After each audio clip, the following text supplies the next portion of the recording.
coalition forces and begin striking selected targets of military importance. It would be a decision which could only be taken once. There's no argument over the choice between peace and war. Unconfirmed reports about Gaddafi being captured. This morning, I want to talk about the future of Europe.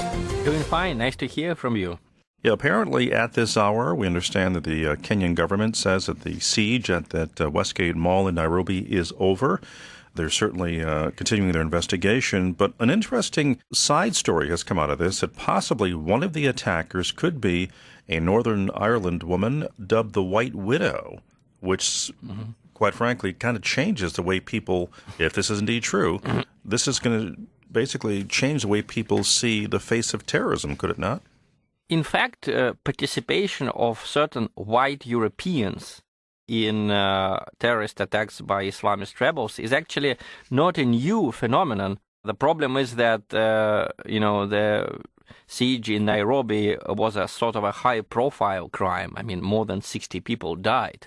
So the fact that a former British citizen named Samantha Lewthwaite could participate in this massacre is shocking just because we know the scale of the massacre. But in fact, not all terrorists are so lucky, to put it figuratively, to participate in such high-profile crimes. A lot of them just die while participating in less spectacular attacks, or just die killed by American drones or by competing factions. So, in fact, it has been proven that several dozen U.S. citizens came to Somalia to participate in the fight of this militant Islamist group, Al-Shabaab. So, just today, the Kenyan president, Uhuru Kenyatta, said that he suspected this woman and 2 or 3 Americans aged between 18 and 19 years participated in this attack. So actually what we see is just a fraction of probably several dozen or maybe 100 people from the United States and from Western Europe who came to Somalia and to later to Kenya in order to participate in this Islamist insurgency. We also have to mention that Lewthwaite was married to a man, I think it's Jeremy Lindsay, who was in the 2005 London bombing where he was a suicide bomber and 25 people were killed. He, of course, killed himself in that attack. So it may have been that she was very influenced by her husband, who killed himself in that kind of terrorist act. So it may have been merely that she was very close to it and was converted to Islam around that time. But as we look at this, Dmitry, are we looking at a change in the sense, a change in not just how these terrorist groups are attacking people, but I mean, the Westgate Mall there is a very wide open space where children are there. And of course, you know about that regarding the siege at the school in Beslan. Well, that's exactly true. And I wanted to tell you basically that actually the same trends you can see in Russia. People still continue to call the insurgency in North Caucasus, Chechen struggle or Chechen Islamist separatist movement. And in fact, this movement is multi-ethnic. It's not only the Chechens. The Chechens might make the majority in the beginning, but later there were more and more people from neighboring Islamic Autonomous Republic of Dagestan. There were some ethnic Russians from Moscow, from other cities, primarily from the south of Russia. So, in fact, we have the same problem in the West and in Russia. In that sense, Russia is a part of the West. You might know that Islamists consider Russia a part of the West. President Obama might not agree with them. Western leaders might not agree with them. They say that Russia has different values. And for Islamists, Russia is a part of the West. It's a part of this decadent civilization with Christian origins, but now more and more godless. And in fact, in that sense, we're in the same boat with Americans.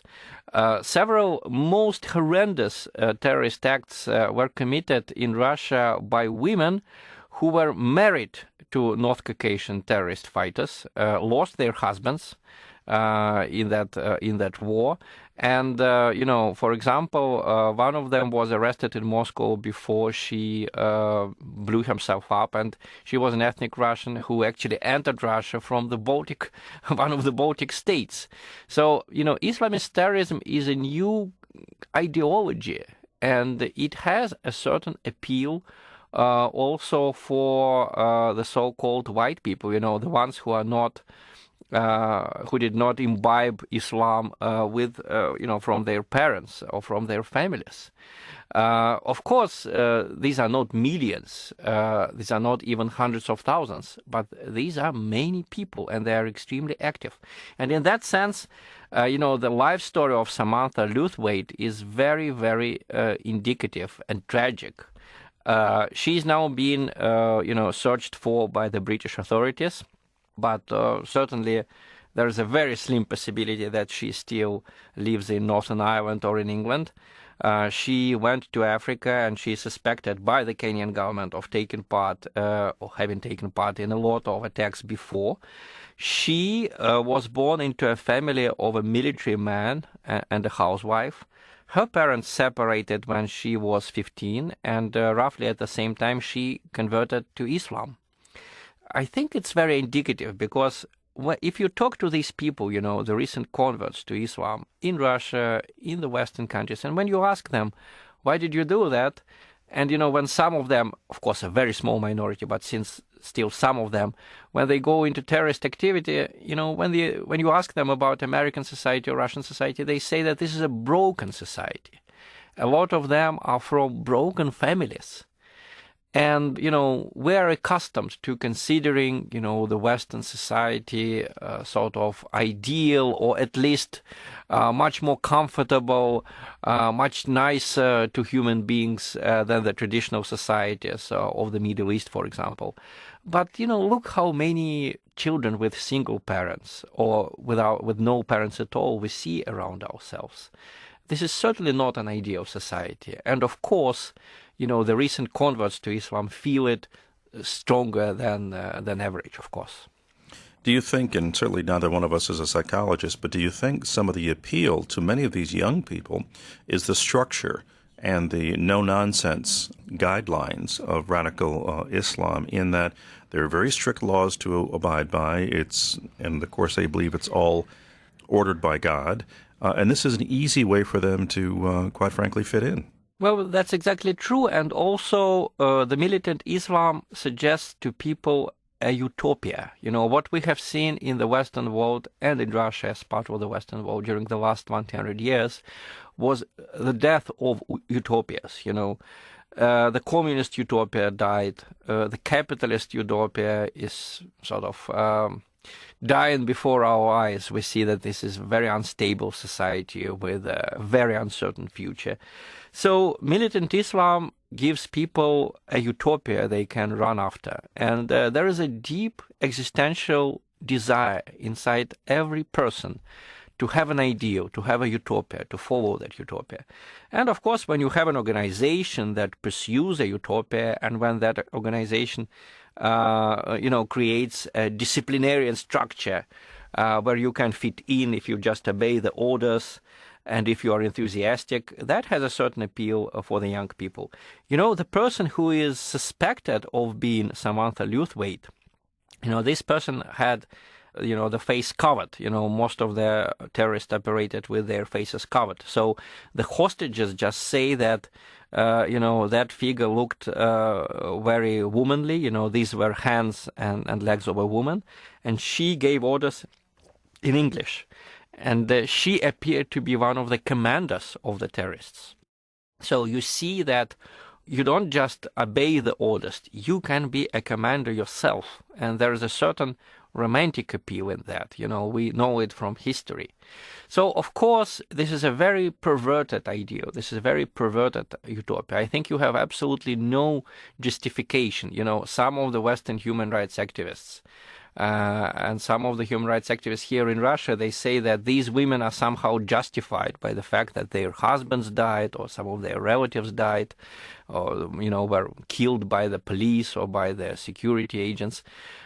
This is terrible, of course, but it is no justification for terrorist activity. You know, if you are yourself unhappy, if you yourself lost your loved ones, you must feel the pain of others, and you must not have the desire to inflict the pain on others, especially on the people who have nothing to do with police, with the security agents, or with the state that you are fighting. It is a very strange and very tragic situation all the way around. Hopefully there's some answers to what we've been talking about, preventing people from joining this kind of, quite frankly, a gang that guarantees something that they really can't even provide. Dimitri, it's always a pleasure. We'll talk to you tomorrow. Thank you. Bye-bye. Coalition forces have begun striking selected targets of military importance. It will be a decision which could only be taken once. There's no argument over the choice between peace and war. Unconfirmed reports about Gaddafi being captured. This morning, I want to talk about the future of Europe.